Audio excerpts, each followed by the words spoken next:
Welcome back to a new season of Can't Think Straight.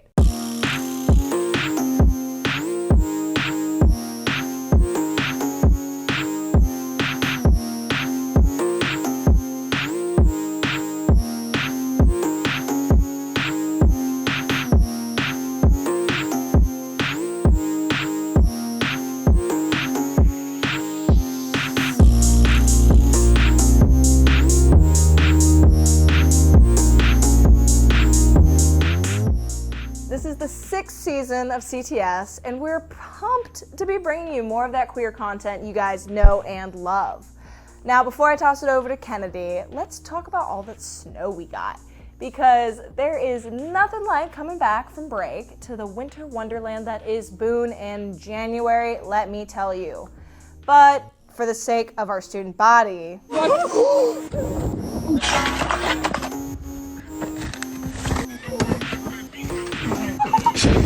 oh my God! No, what?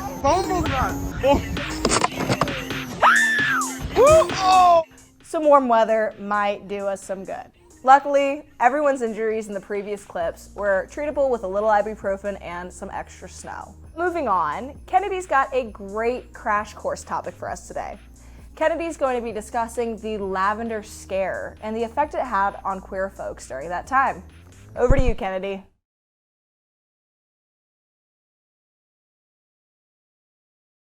Hey guys, welcome back to Crash Course Can't Think Straight. I'm your host, Kennedy Madrid, and you will never guess what we're talking about today. Any guesses? Yes, you. You said Renee Rapp? Well, you're in for a treat for later, but good guess. You. How the gays are defeating climate change by making their own oat milk by hand? That's a really good take. I don't know how to run with that, but love your creativity. Next. Wait, no, I don't know about you. The current political climate and how it could affect gays' rights? That's really political, but nonetheless, great guess. Actually, we're talking about communists. Okay, no, I'm just kidding. Well, it's related. It's related. Okay, but today we're actually talking about the lavender scare, which is quite the new topic for me, and I bet it's new for you, so let's learn a little something. By now, we are all aware of what the Red Scare was, which, in summary, was a political witch hunt against alleged communists early on in the Cold War. But there was another scare that came about during the same era. This is known as the Lavender Scare. In the 1940s, the general public was becoming more aware of homosexuality due to many young people coming into the cities and many young gay people finding each other and building communities. Unfortunately, publicity did not make for homosexuality to be acceptable to the public eye. Many gay employees who worked for the federal workplaces or other public jobs were often fired just because of their sexuality.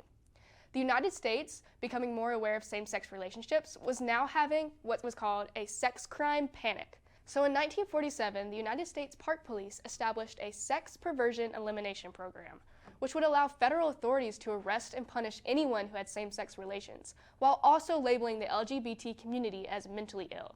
This all happened just as the country was having social shifts and paranoia about the rise of communism. On February 20th, 1950, Senator Joseph McCarthy arrived on the scene claiming that homosexuality is somehow linked to communism according to his list of 205 known communists, even though only 2 of the cases out of the 205 actually dealt with homosexuality. McCarthy's claims led to years of more oppressive circumstances against innocent people. The U.S. government actually heightened security measures to find and snuff out more homosexuals because of these claims. The common public rhetoric agreed and established McCarthy's claim as fact, allowing the public's assumptions about communism to then be associated with homosexuality. These assumptions included being morally weak, mentally ill, godless, and undermining traditional family.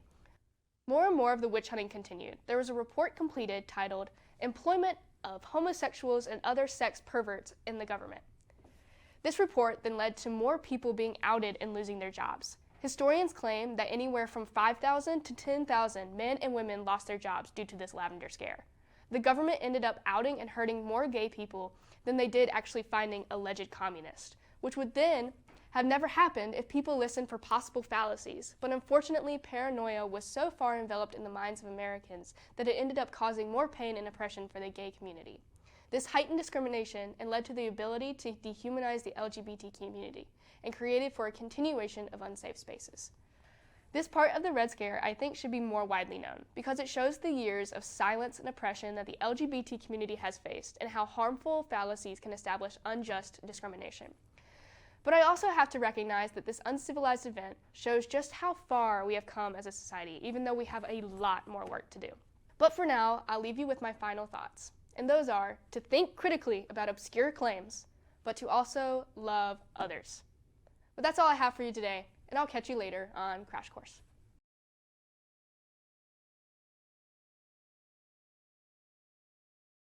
Now, I had never heard of the lavender scare before this, so I was all ears when Kennedy pitched it as our topic for the season 6 premiere. So I hope you guys found the lavender scare to be as interesting as I did. When we come back, we've got headlines, so don't go anywhere.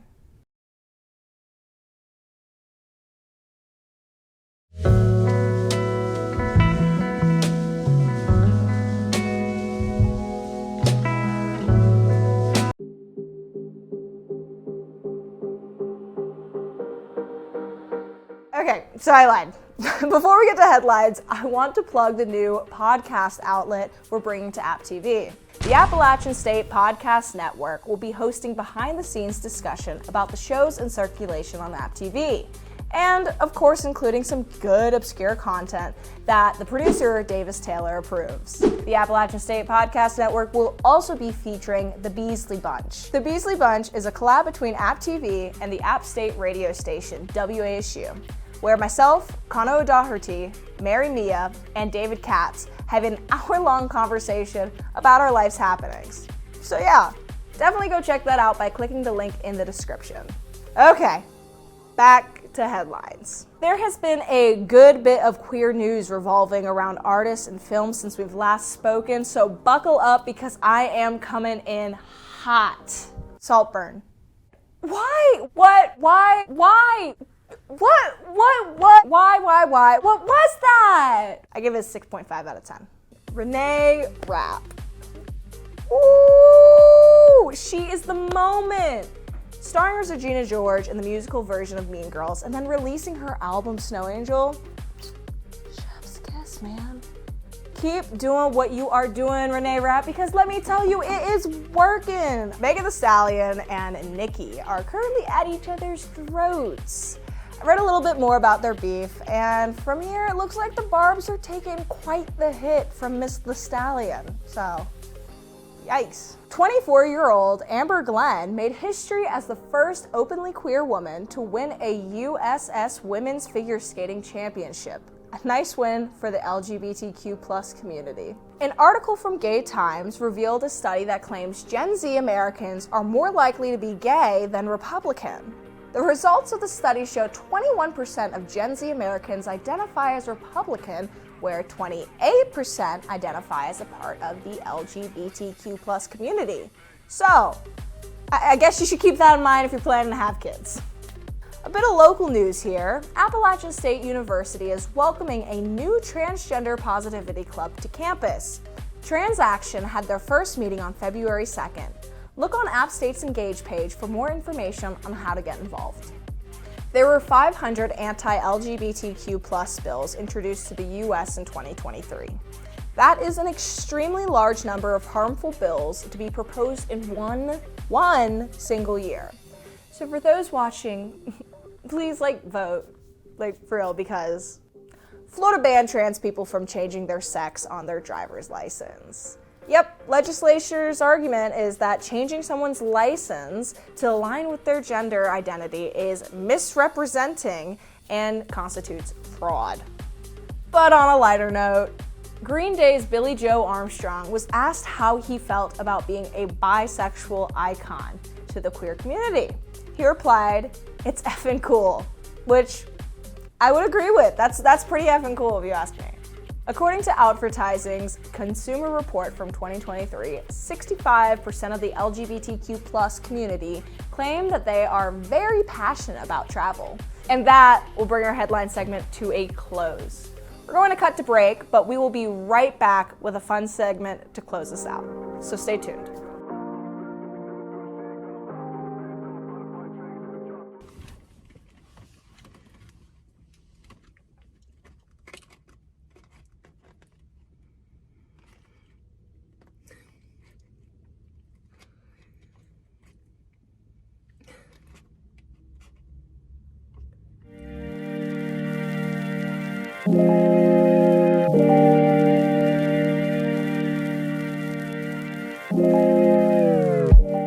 Henderson Springs LGBT Center is having Queer Craft Hour.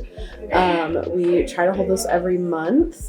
This month's theme is Valentine's Day crafts. The underlying theme is drawing a Valentine for yourself. What are you working on? I'm deviating from yourself, and I'm doing it for Punxsutawney Phil, who gave us wonderful spring today. I'm writing a letter for my cat, Buttercup. Oh. I call her Butter, Butterbean, Butterbank. We got some sparkles. We got some really great supplies that they provided us with. So let's get to crafting now.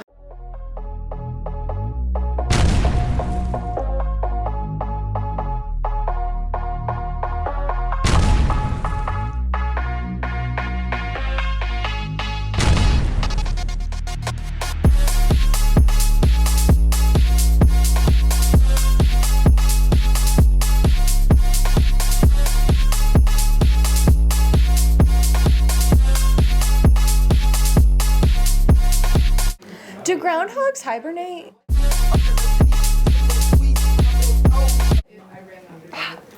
Yeah, that's the point.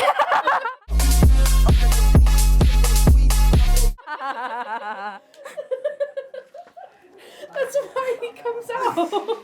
I also learned the other day that we have our own groundhog. We do. It's like name is like Sneed or it's like Snurd, which is crazy. In Boone? It's basically we're basically calling him a nerd. Just put an S at the front. Hey, Snurd. And I'm trying to figure out how to put this freaking bow on there. Chill with us. Give me 2 seconds. So what I'm doing is I'm bedazzling. So what I do is I take the glue and I just like put it in a few different spots, you know, however so. And then I've just been using my pointer finger and doing this and then bringing it. Does someone know how to spell Punxsutawney Phil? P-U-X.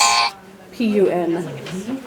Punxsutawney. So he's punk. Yeah. So he's punk. P-U-N. And I did it. Cute. It's actually perfect, and I doubted nothing. That's a little part. She's got some nice ears. Yeah. Call her Butters. Yeah. This crown. She says, she just whispers to me, chestnuts roast. I had about like hybridization. Just sort of like. And it was really Also, I put a bow on him. Oh! As you should. Wow, what a great idea. Yes. Okay. With this thing. Oh no. Oh. Oh my god. Wow. Wow. Give me a flip. Flip around. She's doing amazing. Aww. Thank you. I made that. Thank you. I learned that I'm freaking awesome. I learned that I'm a little stupid. Didn't put the dots together about Phil and hibernation, so I've kind of been thinking about that for the past 20 minutes. And you know what? Let's throw it back. To you at the studio. Jenna!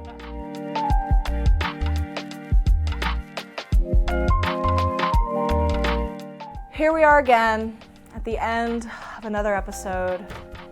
Such a bittersweet feeling it is, let me tell you. Well, thank you all for joining us for another premiere of Can't Think Straight. We are officially on the 6th season, and we'll be back soon with some more content for you guys. So, until next time.